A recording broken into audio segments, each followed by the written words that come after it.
Hello friends, welcome back to channel. നമ്മളിന്ന് കാണാൻ പോകുന്നത് നികിത റോയ് എന്ന മൂവിയാണ്. തന്റെ സഹോദരന്റെ മരണത്തിൽ സംശയം തോന്നിയ നായിക അവന്റെ മരണത്തിന് പിന്നിലെ കാരണങ്ങൾ തേടിയിറങ്ങുന്നു. എന്നാൽ അവളെ കാത്തിരുന്നത് വളരെ വിചിത്രവും പേടിപ്പിക്കുന്നതുമായിട്ടുള്ള രഹസ്യങ്ങളായിരുന്നു. അപ്പൊ നമുക്ക് മൂവിയിലേക്ക് കടക്കാം. അതിനു മുമ്പ് എല്ലാവരും നമ്മുടെ വീഡിയോ ഒന്ന് ലൈക്ക് ചെയ്ത് സപ്പോർട്ട് ചെയ്യുക. മൂവിയുടെ തുടക്കത്തിൽ തന്നെ കാണിക്കുന്നത് ലണ്ടനിൽ താമസിക്കുന്ന സനൽ റോയ് എന്ന് പറയുന്ന ആളെയാണ്. അയാൾ രാത്രിയിൽ വളരെയധികം പേടിയോടുകൂടി എന്തൊക്കെയോ ചിത്രങ്ങൾ വരയ്ക്കുന്നു. ആസ്മയുള്ളത് കാരണം ഇടയ്ക്കിടയ്ക്ക് ഇൻഹേലർ യൂസ് ചെയ്യുകയും ചെയ്യുന്നുണ്ട്. കയ്യിലുണ്ടായിരുന്ന റെക്കോർഡറിൽ അയാൾ തന്റെ വോയിസ് റെക്കോർഡ് ചെയ്യുന്നു. എനിക്കിതൊന്നും സഹിക്കാൻ പറ്റില്ല, എനിക്ക് മതിയായി, ഇതെന്റെ ജീവൻ എടുത്തിട്ടേ അടങ്ങുന്നൊക്കെ അയാൾ പറയുന്നു. ആ സമയം അയാളുടെ വീടിന് ചുറ്റും എന്തൊക്കെയോ സൗണ്ടുകൾ കേൾക്കുന്നുണ്ട്. ആ റൂം മുഴുവൻ അയാൾ പൈശാചികവും വിചിത്രവുമായ പല കാര്യങ്ങളും വരച്ചു വെച്ചിട്ടുണ്ടായിരുന്നു. ഏതോ ഒരു രാക്ഷസനെ അയാൾ പേടിക്കുന്ന പോലെയാണ് അയാളുടെ റൂമിലെ ചിത്രങ്ങൾ കണ്ടു കഴിഞ്ഞാൽ നമുക്ക് മനസ്സിലാകുന്നത്. തന്റെ ജനലിനരികിലായിട്ട് ഒരു രൂപത്തെ കണ്ട് അയാൾ പേടിച്ച് പുറത്തേക്ക് ഇറങ്ങി ഓടി. കാറും എടുത്തുകൊണ്ട് അയാൾ അവിടെ നിന്ന് രക്ഷപ്പെട്ട് ഓടാൻ ശ്രമിക്കുന്നു. എന്നാൽ ആ രൂപം അയാളെ ഫോളോ ചെയ്ത് വരുന്നതായിട്ടാണ് അയാൾക്ക് തോന്നുന്നത്. ആസ്മ കൂടുന്നത് കാരണം ഇടയ്ക്കിടയ്ക്ക് അയാൾ ഇൻഹേലർ യൂസ് ചെയ്യുന്നു. എന്നാൽ രൂപം അയാളുടെ കാറിന്റെ മുന്നിലേക്ക് വന്നതും നിയന്ത്രണം വിട്ട് അയാളുടെ കാർ ഒരിടത്തേക്ക് പോയി ഇടിച്ചു. കാറിൽ നിന്നും അയാൾ പുറത്തേക്ക് ഇറങ്ങി ഓടിയെങ്കിലും ആ രാക്ഷസൻ അയാളെ വീണ്ടും ആക്രമിക്കാൻ വരികയായിരുന്നു. ആ രാക്ഷസനിൽ നിന്ന് രക്ഷപ്പെടാൻ വേണ്ടിയിട്ട് തൊട്ടടുത്ത നദിയിലേക്ക് സനലെടുത്ത് ചാടി. കുറെ നേരം വെള്ളത്തിന്റെ അടിയിൽ നിന്ന ശേഷം അയാൾ മുകളിലേക്ക് പൊന്തി വന്നെങ്കിലും ആ രാക്ഷസൻ വെള്ളത്തിനടിയിലൂടെ വന്ന് അയാളെ താഴേക്ക് വലിച്ചുകൊണ്ടു പോകുന്നതായിട്ടാണ് കാണിക്കുന്നത്. പിറ്റേന്ന് അവിടുത്തെ ഡിറ്റക്റ്റീവ്സ് അയാളുടെ ബോഡി കണ്ടെടുക്കുന്നു. പ്രാഥമിക നിഗമനത്തിൽ അതൊരു ആത്മഹത്യയാണെന്നാണ് അവർക്ക് തോന്നിയത്.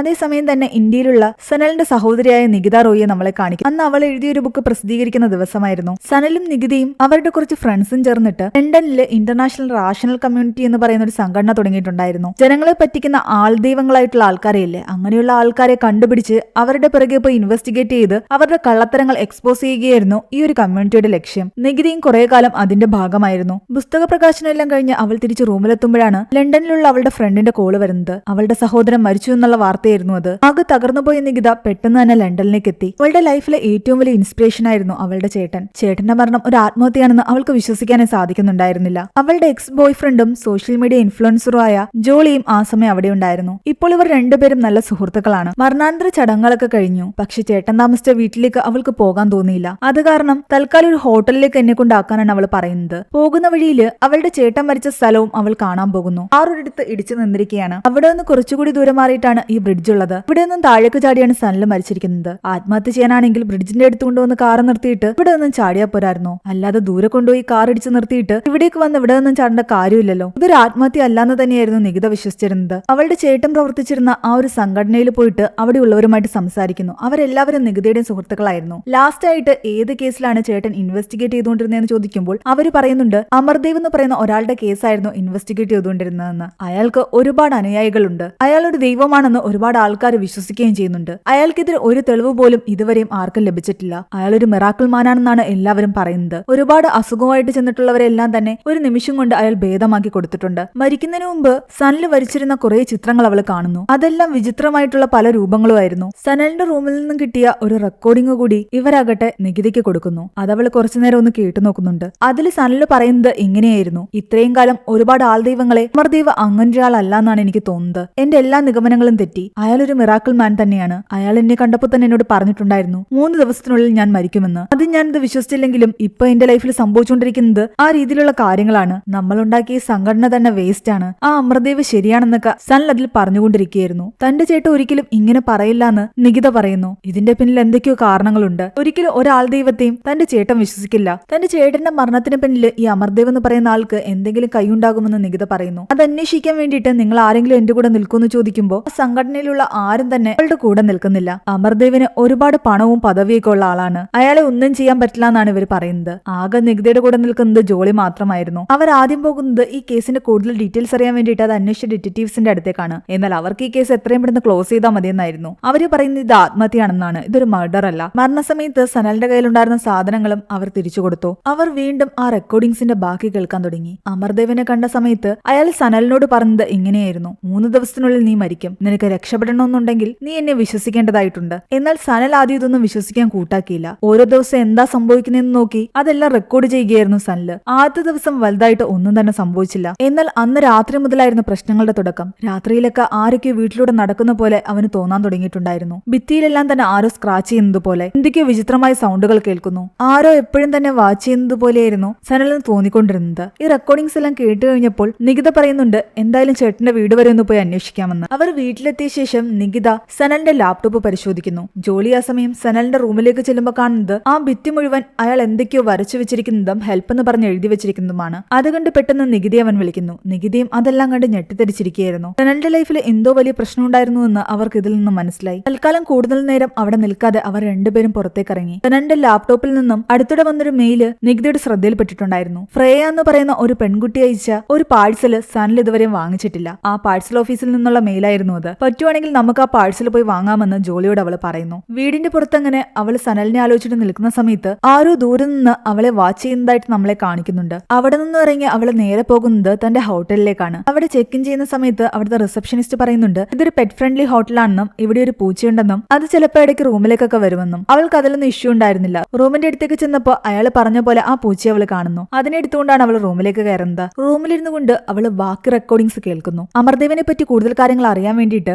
സനലാകട്ടെ തന്റെ ഒരു ഇൻഫോമറിനെ അമർദേവിന്റെ കമ്മ്യൂണിറ്റിയിൽ ചേർത്തിട്ടുണ്ടായിരുന്നു. ആ ഇൻഫോമർ പിടിക്കപ്പെട്ടു എന്ന് തനിക്ക് ഡൗട്ട് തോന്നുന്നുണ്ടെന്നും സനല റെക്കോർഡിംഗിൽ പറയുന്നുണ്ട്. ആ വ്യക്തിയുടെ മെസ്സേജസ് ഒന്നും തന്നെ എനിക്കിപ്പോ വരുന്നില്ല. ഇനി ചിലപ്പോ ഞാൻ അയച്ച ആ വ്യക്തി അമർദേവിന്റെ കൂടെ ചേർന്നിട്ട് എനിക്കെതിരെ പ്രവർത്തിക്കുകയാണെന്നോ എനിക്കറിയില്ല. തന്റെ ചേട്ടന്റെ ഈ റെക്കോർഡിംഗ്സ് എല്ലാം കേട്ടിട്ട് നികിത ആകെ ഒരു വല്ലാത്ത അവസ്ഥയിലായിരുന്നു. എന്താണെങ്കിലും ഈ അമർദേവിനെ പറ്റി കൂടുതൽ അറിയാൻ അവൾ തീരുമാനിക്കുന്നു. പിറ്റേന്ന് രാവിലെ തന്നെ ജോളിയുടെ കൂടെ ആ അമർദേവിന്റെ സ്ഥലത്തേക്ക് പോകുന്നു. അവര് ചെല്ലുന്ന സമയത്ത് അയാൾ കാലിന് ചലനശേഷിയില്ലാത്ത ഒരു പയ്യനെ എഴുന്നേറ്റ് നടക്കാൻ സഹായിക്കുകയായിരുന്നു. ആ പയ്യനോട് നിനക്ക് എങ്ങനെയാണ് ആക്സിഡന്റ് സംഭവിച്ചെന്ന് ചോദിക്കുന്നു. ആ പയ്യന്റെ കൂടെ ഒരു പെൺകുട്ടി കൂടി ഉണ്ടായിരുന്നു. പതിയെ പോകാൻ ആ പെൺകുട്ടി പറഞ്ഞിട്ടും അത് കേൾക്കാതെ നല്ല സ്പീഡിൽ ഈ പയ്യൻ ഡ്രൈവ് ചെയ്തു. അങ്ങനെയാണ് ആക്സിഡന്റ് ഉണ്ടായത്. കൂടെ ഉണ്ടായിരുന്ന ആ പെൺകുട്ടി മരിച്ചുപോയി. ഇവൻ എഴുന്നേറ്റ് നടക്കാതിരിക്കാൻ കാരണം ആ കുറ്റബോധമാണെന്ന് മനസ്സിലാക്കി അമർദേവാകട്ടെ ഒരു സ്ഥലത്തേക്ക് ചൂണ്ടിക്കാട്ടിയ പയ്യനോട് പറയുന്നുണ്ട് ഈ നിൽക്കുന്ന പെൺകുട്ടി നീ കാണുന്നില്ലേ, നീ അവളോട് മാപ്പ് പറ, അത് കഴിയുമ്പോൾ നിനക്ക് എന്തായാലും എഴുന്നേറ്റ് നടക്കാൻ പറ്റുമെന്ന്. ഒരു സൈഡിലേക്ക് നോക്കിയിട്ട് ആ പയ്യൻ വല്ലാതെ പാനിക് ആകുന്നു. അവൻ ആ പെൺകുട്ടിയെ കാണാൻ പറ്റുന്ന പോലെയായിരുന്നു അവൻ സംസാരിച്ചുകൊണ്ടിരുന്നത്. എന്നിട്ട് എഴുന്നേറ്റ് നിന്ന് അവളോട് മാപ്പും പറയുന്നുണ്ട്. കുറ്റബോധം അവന്റെ മനസ്സിൽ നിന്നും പോയപ്പോ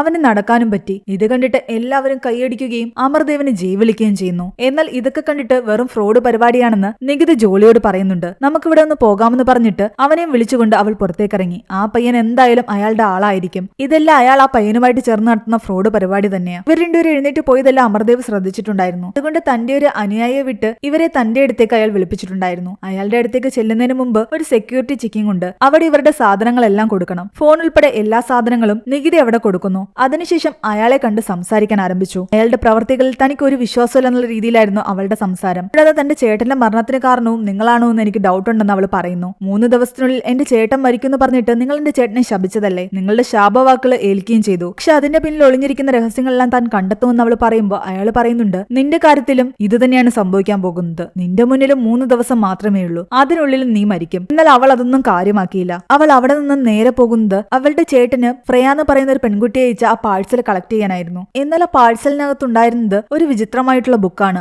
അതിനുള്ളിലെല്ലാം തന്നെ എന്തൊക്കെയോ കോഡ് ഭാഷയായിരുന്നു. കൂടാതെ വിചിത്രമായ ചില ചിത്രങ്ങളും. എന്താണെന്ന് അവൾക്ക് മനസ്സിലായില്ല. അത് അയച്ച ഫ്രേയ എന്ന് പറയുന്ന പെൺകുട്ടിയുടെ അഡ്രസ് അതിലുണ്ടായിരുന്നു. ആ അഡ്രസ്സിലേക്ക് അവർ പോകുന്നു. ഒരു വനത്തിനുള്ളിലായിരുന്നു ആ വീടുണ്ടായിരുന്നത്. ഒരു ഏരിയ വരെ മാത്രമേ കാറ് പോവുകയുള്ളൂ. അതിനുശേഷം നടന്നു പോകണം. കാർ അവിടെ നിർത്തിയിട്ട് ഇവർ രണ്ടുപേരും നടന്ന് ആ വീട്ടിലേക്ക് കയറുന്നു. കുറെ നേരം വിളിച്ചു നോക്കിയെങ്കിലും ആരെയും കണ്ടില്ല. ഉള്ളിലേക്ക് കയറിയപ്പോ സാധനങ്ങളെല്ലാം തറയിൽ പൊട്ടിച്ചിതറി കിടക്കുന്നു. ഫ്രേയ എന്ന് പറയുന്ന ആ പെൺകുട്ടിയുടെ ഫോട്ടോയും അവിടെ ഉണ്ടായിരുന്നു. അവിടെ എല്ലാം തന്നെ രക്തം പുരണ്ടിട്ടുണ്ട്. വല്ലാത്തൊരു സ്മെല്ലും. ജോലിയാകട്ടെ ഇതൊക്കെ സോഷ്യൽ മീഡിയയിൽ ഇടാമെന്ന് കരുതിയിട്ട് പലതും റെക്കോർഡ് ചെയ്യുന്നുണ്ടായിരുന്നു. ഒരു റൂമിൽ ചെന്ന് നോക്കിയപ്പോൾ തന്റെ ചേട്ടന്റെ റൂമിൽ കണ്ട പോലത്തെ വിചിത്രമായ ചിത്രങ്ങളും കുറെ നമ്പേഴ്സും പിന്നെ മറ്റെന്തൊക്കെയോ കാര്യങ്ങളും ആ ഭിത്തിയിൽ ഫ്രേയ എഴുതി വെച്ചിരിക്കുന്നതായിട്ട് കാണുന്നു. നികിത അതിന്റെ എല്ലാം തന്നെ ഫോട്ടോസ് എടുക്കുന്നുണ്ട്. വീണ്ടും അവൾ പരിശോധിക്കുമ്പോഴാണ് കാണുന്നത് ഫ്രേയ എന്ന് പറയുന്ന ആ പെൺകുട്ടി ആ വീടിന്റെ ബാക്ക് സൈഡിലിരുന്ന് എന്തോ കുഴിച്ചിടുന്നതും കൂടാതെ അവളുടെ തൊട്ടടുത്തായിട്ട് ആ പെൺകുട്ടിയുടെ വളർത്തുനായെ കൊന്നിട്ടിരിക്കുന്നതും. പെട്ടെന്ന് നികിതയും ജോളിയും അവിടേക്ക് ഇറങ്ങി ചെന്ന് ആ പെൺകുട്ടിയെ വിളിക്കുന്നുണ്ട്. എന്നാൽ ഇവരെ കണ്ടതും ആ പെൺകുട്ടി വല്ലാതെ പേടിക്കുന്നു. കയ്യിലിരുന്ന കത്തി നേരെ കാണിച്ചുകൊണ്ട്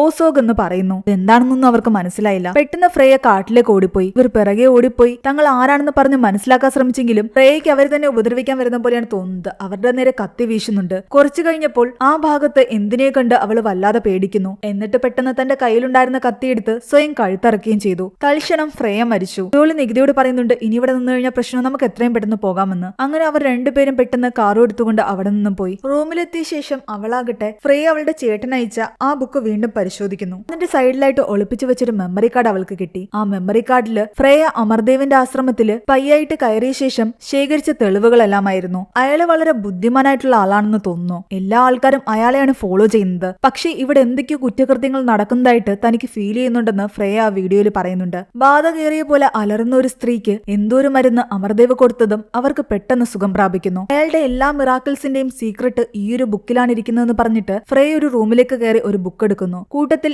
എന്തോ ഒരു തരത്തിലുള്ള ദ്രാവകവും കയ്യിലെടുക്കുന്നുണ്ട്. പെട്ടെന്ന് അവളുടെ അടുത്തേക്ക് ആരോ വരുന്ന കണ്ടിട്ട് അവൾ അവിടെ നിന്ന് രക്ഷപ്പെട്ട് ഓടുന്നതായിട്ടായിരുന്നു ആ വീഡിയോയിൽ ഉണ്ടായിരുന്നത്. അത് കണ്ടുകൊണ്ടിരുന്ന സമയത്ത് പുറത്ത് ആരോ വന്നതായിട്ട് നികിതയ്ക്ക് തോന്നി. അവൾ പുറത്തേക്ക് ഇറങ്ങി നോക്കുമ്പോൾ അവിടെ ആരും ഉണ്ടായിരുന്നില്ല. ഒന്നുകൂടി എന്തായാലും ഫ്രേയുടെ വീട്ടിലേക്ക് പോയി അവിടെ പരിശോധിക്കണമെന്ന് അവൾക്ക് തോന്നുന്നു. എന്നാൽ ഓൾറെഡി അവിടെ നടന്ന സംഭവങ്ങളൊക്കെ കാരണം ജോളി ഈ കേസന്വേഷണത്തിൽ മുന്നോട്ട് കൂടുന്നുണ്ടാകില്ല എന്ന് അവളോട് ഓൾറെഡി പറഞ്ഞിട്ടുണ്ടായിരുന്നു. അതുകൊണ്ട് അവിടേക്ക് പോകുന്നതിന് മുമ്പ് അവൾ അവനൊരു വോയിസ് മെയിൽ അയക്കുന്നുണ്ട്. താൻ ഫ്രേയുടെ വീട്ടിലേക്ക് പോവുകയാണ്, കൂടുതൽ തെളിവുകൾ കണ്ടെത്തിയ ശേഷം തിരിച്ചു വരുമെന്ന്. അങ്ങനെ അവിടെ നിന്ന് ഒരു ടാക്സി എടുത്ത് അവൾ ഫ്രേയുടെ വീട്ടിലേക്ക് പോയി. അവിടെ ഇറങ്ങിയ ശേഷം ടാക്സിക്കാരനെ തിരിച്ച് പറഞ്ഞു വിടുകയും ചെയ്തു. വീട്ടിലെത്തി അവൾ അവിടെയെല്ലാം പരിശോധിക്കുകയായിരുന്നു. റൂമിൽ ഫ്രേ എഴുതി വെച്ചിരുന്ന പല കാര്യങ്ങളുടെയും ഫോട്ടോസ് അവൾ വീണ്ടും എടുക്കുന്നു. അവിടെ കിടക്കുന്ന ബ്ലഡ് കണ്ടപ്പോൾ അവൾക്ക് മനസ്സിലായി ഫ്രേ തന്റെ നായെ അവിടെ വെച്ചാണ് കുത്തിക്കൊന്നതെന്ന്. ആ സമയം അവളുടെ മനസ്സിലേക്ക് ഒരു കാര്യം കടന്നു വരുന്നു. ആദ്യം ഫ്രേയെ കണ്ടപ്പോ അവൾ ഇവിടെ എന്തോ കുഴിച്ചിടുകയായിരുന്നു. നികിത പോയി ആ ഭാഗത്ത് കുഴിച്ചു നോക്കുമ്പോ അമർദേവിന്റെ ആശ്രമത്തിൽ നിന്നും ഫ്രേയെ കണ്ടെടുത്ത ആ ദ്രാവകമാണ് അതെന്ന് അവൾക്ക് മനസ്സിലായി. ആ സമയം ബാക്കിൽ ആരോ വരുന്ന പോലെ അവൾക്ക് തോന്നി. എന്തൊക്കെയോ സൗണ്ട് കേൾക്കുന്നു. പേടിച്ചവൾ വീടിനകത്തേക്ക് കയറി. കുറച്ചുനേരം കഴിഞ്ഞ് അവൾ പുറത്തേക്ക് നോക്കുമ്പോൾ കാണുന്നത് ഫ്രേയുടെ ബോഡിയാകട്ടെ എന്തോ ഒരു വിചിത്രമായി ജീവി വന്നിരുന്ന് കഴിക്കുന്നതാണ്. അവൾ ടോർച്ച് അടിച്ചു നോക്കിയതും അതൊരു രാക്ഷസനെ പോലെയാണ് അലറിക്കൊണ്ടിരുന്നത്.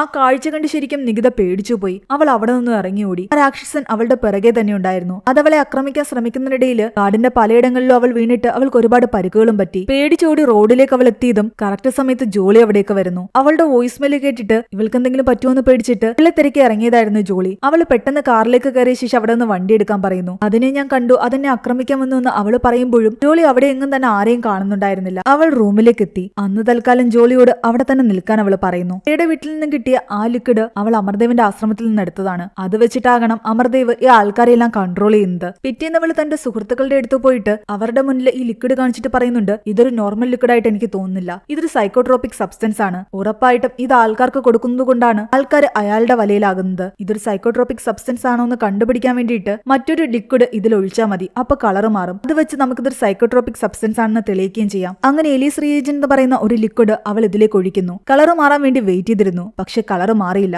അത് കണ്ടുകൊണ്ട് എല്ലാവരും പറയുന്നുണ്ട്, നിന്റെ നിഗമനം തെറ്റാണെന്ന് തെളിഞ്ഞില്ലേ, ഇത് സൈക്കോട്രോപിക് സബ്സ്റ്റൻസ് ഒന്നുമല്ല, അയാൾ അങ്ങനെയൊന്നും ചെയ്യുന്നില്ല, അയാൾ ശരിക്കും മിറാക്കിൾ മാൻ തന്നെയാണ്. ഈ ലിക്വിഡിന് അങ്ങനെ ഒരു പ്രത്യേകതയുമില്ലെങ്കിൽ പിന്നെ എന്തിനാണ് ഫ്രേ ഇത് ഒളിപ്പിച്ചു വെച്ചതെന്നും തെളിവായിട്ട് എടുത്തതെന്നും ഒന്നും തന്നെ അവർക്ക് മനസ്സിലായതേയില്ല. നികിതയ്ക്ക് ആകെപ്പാടെ ഭ്രാന്ത് പിടിക്കുന്ന അവസ്ഥയായിരുന്നു. ആ സമയം ആ ഡിറ്റക്റ്റീവ് അവരെ തേടി വരുന്നു. ഫ്രേയുടെ ഡെഡ് ബോഡി അവർ കണ്ടെത്തിയെന്നും അവിടെ നിങ്ങൾ പോയതായിട്ട് ഞങ്ങൾക്ക് തെളിവ് കിട്ടിയിട്ടുണ്ട്, അതുകൊണ്ട് അതിന്റെ പേരിൽ അന്വേഷിക്കണമെന്ന് പറഞ്ഞിട്ട് ഇവരെ രണ്ടുപേരെയും പോലീസ് സ്റ്റേഷനിലേക്ക് കൊണ്ടുപോകുകയായിരുന്നു. എന്നാൽ പോലീസ് സ്റ്റേഷനിലേക്കെന്ന് പറഞ്ഞിട്ട് ആ ഡിറ്റക്റ്റീവ് ഇവരെ കൊണ്ടുപോയത് അമർദേവിന്റെ അടുത്തേക്കാണ്. ആ ഡിറ്റക്റ്റീവും അമർദേവിനെ വിശ്വസിക്കുന്ന ഒരാളായിരുന്നു. ഫ്രേയെ പറ്റി സംസാരിക്കാനായിരുന്നു അയാൾ വിളിച്ചത്. ഫ്രേയുടെ മരണത്തിൽ എനിക്ക് ഒരുപാട് ദുഃഖമുണ്ടെന്നും എന്റെ ഒരു നല്ല അനുയായിട്ടാണ് അവൾ ഇവിടേക്ക് വന്നതെന്നും അയാൾ പറയുന്നു. പക്ഷെ പെട്ടെന്ന് അവൾക്ക് എന്ത് സംഭവിച്ചു? അവൾ എന്റെ അടുത്തു നിന്നും ആ ബുക്ക് മോഷ്ടിച്ചുകൊണ്ടുപോകാൻ ശ്രമിച്ചു. അവൾക്ക് വേണമെങ്കിൽ അത് എന്നോട് ചോദിച്ചാൽ പോരായിരുന്നു, എന്തിനാ അത് മോഷ്ടിച്ചത് എന്നും പറഞ്ഞുകൊണ്ട് അയാൾ ആ ബുക്ക് ഇവരെ കാണിക്കുന്നു. പക്ഷെ ആ ബുക്ക് നികിത തന്റെ ഹോട്ടൽ റൂമിൽ വെച്ചിരുന്നതാണ്. അതെങ്ങനെ ഇവിടെ വന്നു അവൾ ചിന്തിക്കുന്നു. കുറച്ചാലോചിച്ചപ്പോൾ അവൾക്ക് മനസ്സിലായി ഇയാൾ തന്റെ ആളെ വിട്ടിട്ട് ഹോട്ടൽ റൂമിൽ നിന്ന് ഉറപ്പായിട്ടും അത് ഇവിടേക്ക് കൊണ്ടുവന്നതായിരിക്കുമെന്ന്. നിങ്ങൾ പറഞ്ഞത് ബുക്ക് ഫ്രേയെ നിങ്ങളുടെ കയ്യിൽ നിന്ന് മോഷ്ടിച്ചു എന്നാണ്.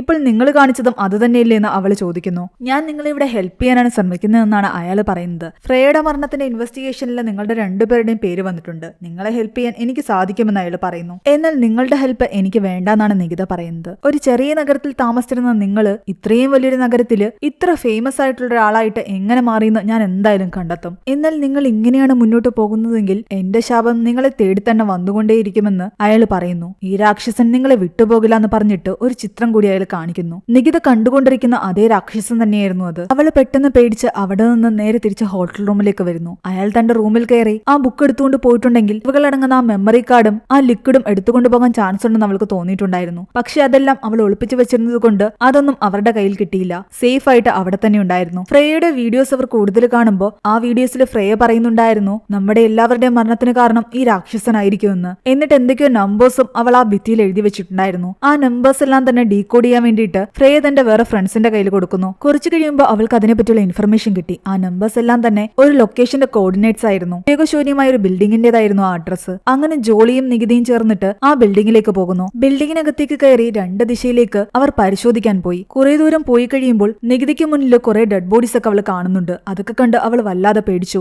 ആ സമയം ജോളി എന്തോ ഒരു കാര്യം കണ്ടെത്തിയിട്ടുണ്ടായിരുന്നു. അത് പറയാൻ വേണ്ടിയിട്ട് അവൻ നികിതയെ തേടി വരികയാണ്. പക്ഷെ നികിത ആ സമയം ആ രാക്ഷസനെ വീണ്ടും കാണുന്നു. അവള് പേടിച്ച് ഓടി വരുമ്പോഴാകട്ടെ അവിടെ മെഴുകുതിരികളെല്ലാം കത്തി നിൽക്കുന്നു. അവൾ അങ്ങോട്ടേക്ക് പോകുമ്പോ ഇതൊന്നും ഉണ്ടായിരുന്നില്ല. രക്ഷപ്പെട്ട് ഓടുന്നതിനിടയിൽ ആ രാക്ഷസൻ അവളെ ആക്രമിക്കുന്നതായിട്ട് കാണിക്കുന്നുണ്ട്. അവൾ താഴേക്ക് വീഴുകയും അവളുടെ കഴുത്തിൽ മുറിവുകൾ പറ്റുകയും ചെയ്യുന്നു. പക്ഷെ അപ്പോഴേക്കും ജോളി ഓടി വന്ന് അവളെ അവിടെ നിന്ന് രക്ഷിച്ചുകൊണ്ട് പോവുകയാണ്. ആ സമയം അവളെ രക്ഷിക്കാൻ അമർദേവിന് മാത്രമേ കഴിയൂന്ന് വിചാരിച്ച് ജോളി അവളെ അയാളുടെ അടുത്തേക്കാണ് കൊണ്ടുപോകുന്നത്. അയാളുടെ കാല് പിടിച്ച് മാപ്പ് പറഞ്ഞിട്ട് അവളെ എങ്ങനെയെങ്കിലും രക്ഷിക്കണമെന്ന് പറയുന്നു. നിങ്ങൾ എന്ത് പറഞ്ഞാലും ഞാൻ അതുപോലെ ചെയ്യാമെന്ന് ജോളി പറയുമ്പോ ആ അവസ്ഥയിൽ കിടക്കുന്ന നികിതയെ നോക്കിക്കൊണ്ട് അയാൾ പറയുന്നുണ്ട്, ഞാൻ പറയുന്ന പോലെ ജീവനുള്ള ഏതെങ്കിലും ഒരു മൃഗത്തിനെ ബലി കൊടുക്കണമെന്ന്. ആ സമയം മാത്രമേ ആ രാക്ഷസന്റെ വിശപ്പ് മാറുകയുള്ളൂ. എന്നാൽ മാത്രമേ ആ രാക്ഷസൻ നിന്നെ വിട്ടു പോവുകയുള്ളൂ. അതും പറഞ്ഞുകൊണ്ട് അയാൾ നികിതയുടെ തലയിൽ കൈവെക്കാൻ വരികയായിരുന്നു. എന്നാൽ നികിത തന്റെ കയ്യിലുണ്ടായിരുന്ന കത്തി കാണിച്ച് അയാളെ ഭീഷണിപ്പെടുത്തുന്നു. നിങ്ങൾ എന്തൊക്കെ പറഞ്ഞാലും ശരി, ഞാനിത് വിശ്വസിക്കില്ല എന്ന് തന്നെയാണ് അവൾ പറയുന്നത്. അയാളുടെ അനുയായികൾ ഇവരെ രണ്ടുപേരെയും പിടിച്ച് അവിടെ നിന്നും പുറത്താക്കി. ഇത് ജോലിയോട് വഴക്കിടുന്നു. നീ എന്തിനാ എന്നെ ഇങ്ങോട്ട് കൊണ്ടുവന്നേന്ന് ചോദിച്ചിട്ട്. എന്നാൽ ആ സമയം നിന്നെ രക്ഷിക്കാൻ വേറെ വഴിയൊന്നും ഞാൻ കണ്ടില്ല, അതുകൊണ്ടാണ് ഇങ്ങോട്ട് കൊണ്ടുവന്നേന്ന് അവൻ പറയുന്നു. ഇയാൾ കൊടുത്ത ശാപം കൊണ്ടാ ഈ പ്രശ്നങ്ങൾ ഉണ്ടാകുന്നതെങ്കിൽ അയാൾക്ക് തന്നെ ആ പ്രശ്നത്തിന് പരിഹാരം കാണാനും പറ്റൂ. എന്നാൽ നികിത ഇപ്പോഴും പറയുന്നത് അയാൾ ഫ്രോഡാണെന്ന് തന്നെയാണ്. ആകെ വല്ലാത്ത മാനസികാവസ്ഥയിലായിരുന്നു അവൾ റൂമിലേക്ക് തിരിച്ചെത്തിയത്. ഇനി അയാൾ പറഞ്ഞത് ശരിയാണെങ്കിൽ അയാൾ പറഞ്ഞ പോലെ മൃഗത്തിനെ ബലി കൊടുത്താൽ ആ രാക്ഷസനെ കാണുന്നത് നിൽക്കുമോ എന്ന് അവൾക്ക് തോന്നാൻ തുടങ്ങി. തന്റെ മുന്നിലുണ്ടായിരുന്ന ആ പൂച്ചയെ കൊല്ലാൻ അവൾ ശ്രമിക്കുന്നു. പക്ഷെ കുറെ കഴിഞ്ഞപ്പോൾ അവളുടെ മനസ്സ് മാറി. അവൾ ആ പൂച്ചയെ വെറുതെ വിട്ടു. വല്ലാത്ത അവശ നിലയിലായിരുന്നു. വെള്ളം എടുക്കാൻ വേണ്ടിയിട്ട് അവൾ കൈ മുകളിലേക്ക് ഉയർത്തിയതും അവളുടെ കൈ തട്ടി വീഴുന്നത് എലിസ് റിയേജന്റ് എന്ന് പറയുന്ന ആ ഒരു ലിക്വിഡ് ആയിരുന്നു. അതായത് ഏതെങ്കിലും സൈക്കോട്രോപിക് സബ്സ്റ്റൻസ് കണ്ടുപിടിക്കാൻ വേണ്ടിയിട്ട് ഈ എലിസ് റിയേജന്റ് അതിലൊഴിക്കുമ്പോൾ ആ സൈക്കോട്രോപിക് സബ്സ്റ്റൻസിന്റെ നിറം മാറുമല്ലോ. ആ ഒരു എലിസ് റിയേജന്റ് അവളുടെ കൈ തട്ടി നേരെ വീഴുന്നത് അവളുടെ ബാഗിലേക്കാണ്. അവളുടെ ബാഗിന്റെ നിറം മാറിയിട്ടുണ്ടായിരുന്നു. അതിനർത്ഥം എന്തോ ഒരു സൈക്കോട്രോപിക് സബ്സ്റ്റൻസ് ഓൾറെഡി അവളുടെ ബാഗിൽ മുഴുവനുണ്ട്. ആ സമയം തന്നെ ഒരു ബാറിലിരുന്ന് മദ്യപിച്ചുകൊണ്ടിരുന്ന ജോളിയാകട്ടെ തന്റെ ഫോണിലെടുത്ത വീഡിയോസ് ചെക്ക് ചെയ്യുകയായിരുന്നു. അതില് ഫ്രേയ ആകട്ടെ തങ്ങളെ കണ്ട സമയത്ത് ഓസഗ് എന്ന് പറയുന്നുണ്ടായിരുന്നു. കൂടാതെ ഇവരുടെ ബാക്കിലായിട്ട് ആ സമയം മറ്റൊരാൾ കൂടി നിൽപ്പുണ്ടായിരുന്നു. അവരെവിടെ പോയാലും അവരെ ഫോളോ ചെയ്തുകൊണ്ടിരുന്ന ഒരു വ്യക്തിയായിരുന്നു അത്. ഒരുപക്ഷെ അയാളെ കണ്ടിട്ട് കൂടിയായിരിക്കാം ഫ്രേയ പേടിച്ചത്. ഫ്രേയ പറയുന്ന ആ ഓസഗ് എന്ന് പറയുന്ന സാധനം എന്താണെന്ന് അവൻ സെർച്ച് ചെയ്ത് നോക്കുമ്പോൾ അതൊരു പ്ലാന്റിൽ നിന്നും എക്സ്ട്രാക്ട് ചെയ്തെടുക്കുന്ന ഒരു തരത്തിലുള്ള ലിക്വിഡ് ആണെന്ന് അവന് മനസ്സിലായി. ഇതോടുകൂടി പല കാര്യങ്ങളും ജോളിക്ക് കണക്ട് ചെയ്യാൻ പറ്റി. പിന്നീട് കാണിക്കുന്നത് നികിതി അവനും അവരുടെ ഫ്രണ്ടും കൂടി പ്ലാൻ ചെയ്ത ശേഷം നമ്മുടെ അമർദേവിന്റെ ആശ്രമത്തിലേക്ക് വീണ്ടും വരുന്നതാണ്. നിങ്ങൾ പറഞ്ഞതെല്ലാം ശരിയായിരുന്നു, ഞാനിപ്പോ നിങ്ങളെ വിശ്വസിക്കുന്നു, എന്നെ രക്ഷിക്കണമെന്ന് നികിത കരഞ്ഞുകൊണ്ട് അയാളുടെ അടുത്തേക്ക് ചെല്ലുന്നു. നിന്നെ ഞാൻ രക്ഷിക്കാം, പക്ഷെ എന്റെ ശക്തികളെ നീ വിശ്വസിക്കണമെന്ന് അയാൾ അവളോട് പറയുന്നുണ്ട്. അവൾ കൈകൂപ്പിക്കൊണ്ട് അയാളോട് പറയുന്നുണ്ട്, ഞാൻ വിശ്വസിക്കുന്നുണ്ട്, നിങ്ങളുടെ ശക്തികളെയല്ല, നിങ്ങളുടെ ഫ്രോഡ് പരിപാടികളെ. നിങ്ങൾ ചെയ്തു കൂട്ടിയ എല്ലാ ഫ്രോഡിനുള്ള തെളിവുകളും ഞാൻ കണ്ടെത്തിയെന്ന് അവൾ പറയുന്നു. നിങ്ങളൊരു ഹൈബ്രിഡ് ചെടിയിൽ നിന്ന് ഒരു സൈക്കോട്രോപിക് ഹാലൂസിനേറ്ററി ഡ്രഗ് ആണ് ഉണ്ടാക്കിയെടുക്കുന്നത്. ആ ഡ്രഗ് നിങ്ങൾ പല ആൾക്കാരിലേക്കും എത്തിക്കും. അതിനുശേഷം ഈ ആൾക്കാരുടെ മുന്നിലേക്ക് വിചിത്രമായിട്ടുള്ള പല രാക്ഷസന്മാരുടെയും ചിത്രങ്ങൾ കാണിച്ച് അവരുടെ മനസ്സിൽ ആ രാക്ഷസന്മാര് റിയൽ ആയിട്ട് അവരെ ആക്രമിക്കാൻ വരുന്ന പോലെ തോന്നിപ്പിക്കുന്ന രീതിയിൽ നിങ്ങൾ ആക്കിയെടുക്കും. ആ ചിത്രങ്ങൾ കാണിക്കുന്നത് നിങ്ങൾ ചെയ്യൂ, ബാക്കി ആ ഡ്രഗ് ചെയ്തുകൊള്ളും. ആ രാക്ഷസൻ റിയൽ ആണെന്ന് കരുതിയിട്ട് ആ ജനങ്ങളെല്ലാം പേടിച്ചുകൊണ്ട് നിങ്ങളുടെ അടുത്ത് വരും. ആ സമയം നിങ്ങൾ അവരെ രക്ഷിക്കാൻ വേണ്ടിയിട്ട് അവർക്കൊരു മരുന്ന് കൊടുക്കും. നിങ്ങളുടെ ശക്തി കൊണ്ടാണ് അവർ രക്ഷപ്പെട്ടെന്ന് കരുതും. പക്ഷേ ശരിക്കും നിങ്ങൾ തന്നെ ഉണ്ടാക്കിയ ആ സൈക്കോട്രോപിക് ഡ്രഗിന് പകരമായിട്ട് ഓൾറെഡി നിങ്ങൾ ഉണ്ടാക്കി വെച്ചിരിക്കുന്ന ആന്റിബയോട്ടിക് ആണ് നിങ്ങൾ കൊടുക്കുന്നതെന്ന് ആ പാവം ജനങ്ങൾ അറിയുന്നില്ല. അന്ന് ആദ്യമായിട്ട് നികിതി ഇയാളെ കാണാൻ വന്ന സമയത്ത് ഇവളുടെ ബാഗും സാധനങ്ങളും ഒക്കെ ഇവർ വാങ്ങി വെച്ചിരുന്നില്ലേ? ആ ടൈമില് ബാഗിൽ ഇവർ ആ ഡ്രഗ് പുരട്ടിയിട്ടുണ്ടായിരുന്നു. ദിവസവും അത് യൂസ് ചെയ്യുന്നതിനനുസരിച്ച് അവളുടെ കയ്യിലും ശരീരത്തിലും ഒക്കെ ആ ഡ്രഗ്സിന്റെ അംശം വരാൻ തുടങ്ങി. കൂടാതെ അവൾ തന്റെ ചേട്ടന്റെ റൂമിലും ഫ്രേയുടെ വീട്ടിലും ഒക്കെ കണ്ട ആ രാക്ഷസന്റെ ചിത്രങ്ങളിലൂടെ അവളും ഹാലൂസിനേറ്റ് ചെയ്യാൻ തുടങ്ങി. അവള് കണ്ട ആ രാക്ഷസനൊന്നും റിയൽ ആയിട്ടുള്ളതായിരുന്നില്ല. അതെല്ലാം അവളുടെ ഹാലൂസിനേഷൻ ആയിരുന്നു. ഫ്രേയ തെളിവായി സൂക്ഷിച്ചു വെച്ചിരുന്നത് ആ സൈക്കോട്രോപിക് ഡ്രഗ് അല്ലെങ്കിൽ അതെന്തായാലും ആ ആന്റിബയോട്ടിക് ആണെന്ന് അവർക്ക് ഉറപ്പായിരുന്നു. മുൻപ് ചെടികളെ കുറിച്ചൊക്കെ ഒരുപാട് പഠനം നടത്തിക്കൊണ്ടിരുന്ന ആളായിരുന്നു ഈ അമർദേവ്. അന്ന് അവർ ആ ഒഴിഞ്ഞുകിടന്ന ബിൽഡിംഗിൽ പോയ സമയത്ത് ജോളി അവിടെ ഒരു ഹിഡൻ ആയിട്ടുള്ള ലാബ് കണ്ടിട്ടുണ്ടായിരുന്നു. അവിടെ ആൾക്കാര് ഈ സബ്സ്റ്റൻസ് ഉണ്ടാക്കുന്നത് അവൻ കണ്ടിരുന്നു. പക്ഷെ ആ സമയത്ത് നികിതയ്ക്ക് അപകടം പറ്റിയത് കൊണ്ടാണ് അവളെയും കൊണ്ട് പെട്ടെന്ന് അവൻ അവിടെ നിന്നും പോയത്. ചെടികളെ കുറിച്ച് പഠനം നടത്തുന്ന ഇയാൾക്ക് ഉറപ്പായിട്ടും ഈ ഒരു സബ്സ്റ്റൻസ് ഉണ്ടാക്കിയെടുക്കാൻ പറ്റുമെന്ന് അതിലൂടെ തന്നെ അവർക്ക് ബോധ്യമായിട്ടുണ്ടായിരുന്നു. നികിതയെ തേടിയെത്തി ജോളി കാണുന്നതും അബോധാവസ്ഥയിൽ കിടക്കുന്ന നികിതയും നിറം മാറി കിടക്കുന്ന അവളുടെ ബാഗുമാണ്. അവന് കാര്യങ്ങൾ മനസ്സിലായിട്ട് ആന്റിബയോട്ടിക് ഡ്രഗ് അവളെ കൊണ്ട് കുടിപ്പിക്കുന്നു. അതോടുകൂടി അവളുടെ ഹാലൂസിനേഷനിൽ നിന്നു. അവൾ ആ രാക്ഷസനെ കാണുന്നുമില്ല. ഇവരെ ഫോളോ ചെയ്തുകൊണ്ടിരുന്നതെല്ലാം തന്നെ അമർദേവിന്റെ ആ ആൾക്കാരായിരുന്നു. സത്യങ്ങളെല്ലാം അവൾ മനസ്സിലാക്കിയെന്നറിഞ്ഞപ്പോ അമർദേവിന് ദേഷ്യം വരുന്നുണ്ടായിരുന്നു. എല്ലാം മനസ്സിലാക്കിയ സ്ഥിതിക്ക് എന്റെ സഹോദരന് സംഭവിച്ചത് എന്താണെന്ന് ഞാൻ തന്നെ പറയാമെന്ന് പറഞ്ഞിട്ട് അയാൾ സനലിനെ കുറിച്ച് പറയുന്നു. ഇൻവെസ്റ്റിഗേഷൻ എന്ന് പറഞ്ഞിട്ട് അവൻ ഞങ്ങൾക്ക് വലിയ ശല്യമായിരുന്നു. എന്നെ കാണാൻ ഒരിക്കൽ അവൻ ഇവിടെ വന്ന സമയത്ത് അവന്റെ ഇൻഹൈലറിനകത്ത് ഞങ്ങൾ ആ ഡ്രഗ്സ് വെച്ചു. നിരന്തരമായിട്ട് അത് യൂസ് ചെയ്ത് അവനും ഹാലൂസിനേഷൻസ് വന്നു തുടങ്ങി. ആ ഹാലൂസിനേഷൻ തന്നെയായിരുന്നു സനലിന്റെ മരണത്തിനും കാരണം. ഫ്രേയ വന്ന സമയത്ത് തന്നെ സനലിന്റെ സ്പൈ ആണ് അവളെന്ന് ഓൾറെഡി ഇയാൾ മനസ്സിലാക്കിയിട്ടുണ്ടായിരുന്നു. അങ്ങനെ ആ ഡ്രഗ്സ് ഫ്രേയയ്ക്കും കൊടുത്ത് അവൾക്കും ഹാലൂസിനേഷൻസ് ഉണ്ടാക്കി. ഫ്രേയ ആ ബുക്കിന് പിറകെയാണെന്ന് മനസ്സിലാക്കി ആ ബുക്ക് മുഴുവനും ഇവർ ഡ്രഗ്സ് തേച്ച് വെച്ചിട്ടുണ്ടായിരുന്നു. അവൾ ഓരോ തവണ ആ ബുക്കിൽ തൊട്ടപ്പോഴും ആ ഡ്രഗ്സ് അവളുടെ ശരീരത്തിലേക്ക് അടുത്തേക്ക് ചെന്നു. ഇതെല്ലാം പറഞ്ഞു കഴിഞ്ഞിട്ട് അയാൾ ചിരിച്ചുകൊണ്ട് അവളോട് പറയുന്നുണ്ട്, സത്യങ്ങളെല്ലാം നീ മനസ്സിലാക്കിയെന്ന് കരുതിയിട്ട് നീ ഇതൊക്കെ പറഞ്ഞു കഴിഞ്ഞാൽ എന്റെ ഫോളോവേഴ്സ് അതൊക്കെ വിശ്വസിക്കുമെന്ന് നിനക്ക് തോന്നുന്നുണ്ടോ എന്ന്. അവരാരും നിന്നെ വിശ്വസിക്കാൻ പോകുന്നില്ല. എന്നാൽ അവള് പറയുന്നുണ്ട്, ഇനി എനിക്കിത് ആരോടും തുറന്നു പറയേണ്ട കാര്യമില്ല, കാരണം ഈ ലോകം മുഴുവൻ ഇത് കണ്ടുകൊണ്ടിരിക്കുകയാണ്. സോഷ്യൽ മീഡിയ ഇൻഫ്ലുവൻസറായ നമ്മുടെ ജോളിയാകട്ടെ അപ്പോൾ ധരിച്ചിരുന്ന കണ്ണടയിൽ ഹിഡൻ ക്യാമറ ഉണ്ടായിരുന്നു. അവൻ അതുപയോഗിച്ചിട്ട് സോഷ്യൽ മീഡിയയിൽ ലൈവ് വെക്കൊണ്ടിരിക്കുകയാണ്. എല്ലാ ആൾക്കാരും ഇത് ലൈവായിട്ട് കണ്ടുകൊണ്ടിരിക്കുന്നു. അയാളുടെ ആശ്രമത്തിന് പുറത്തുള്ള ടിവിയിലേക്കും ഇവർ ഇത് കണക്ട് ചെയ്തിട്ടുണ്ടായിരുന്നു. അവിടെ ഇരുന്ന ആൾക്കാരും ഇയാളുടെ സത്യങ്ങൾ മനസ്സിലാക്കി. ഇതറിഞ്ഞിട്ട് അമർദേവ് ആകെ പേടിച്ചരണ്ട് നിൽക്കുന്നു. അയാളുടെ സത്യങ്ങൾ ജനങ്ങൾ അറിഞ്ഞ സ്ഥിതിക്ക് ഇനി അയാൾക്ക് ഒരു നിലനിൽപ്പുമില്ല. ജനങ്ങളെല്ലാം അവിടേക്ക് വന്ന് അയാളെ തല്ലി ചതയ്ക്കാൻ തുടങ്ങി. തങ്ങളുടെ സംഘടനയിലൂടെ ഒരാൾ ദൈവത്തെ കൂടി എക്സ്പോസ് ചെയ്ത സന്തോഷത്തിലായിരുന്നു നികിതയും ജോളിയും. ഇനിയും ഇതുപോലെ ഒരുപാട് ആൾക്കാരുണ്ടെന്നും പുതിയൊരു കേസ് വന്നിട്ടുണ്ട്, നമുക്ക് വേണമെങ്കിൽ അതിന്റെ പിറകെ പോകാമെന്നും ജോളി പറയുമ്പോൾ അവളും റെഡിയായിരുന്നു. അങ്ങനെ പുതിയ അന്വേഷണങ്ങളിലേക്ക് ഇറങ്ങിത്തിരിക്കുന്ന അവരെ രണ്ടുപേരും കാണിച്ചുകൊണ്ടാണ് ഈ ഒരു മൂവി അവസാനിക്കുന്നത്. ഈ മൂവിയുടെ സ്റ്റോറി എങ്ങനെയുണ്ടായിരുന്നു നിങ്ങൾ താഴെ കമന്റ് ചെയ്യുക. എക്സ്പ്ലനേഷൻ ഇഷ്ടപ്പെട്ടെങ്കിൽ വീഡിയോ ലൈക്ക് ചെയ്യാനും നമ്മുടെ ചാനൽ സബ്സ്ക്രൈബ് ചെയ്യാനും മറക്കണ്ട.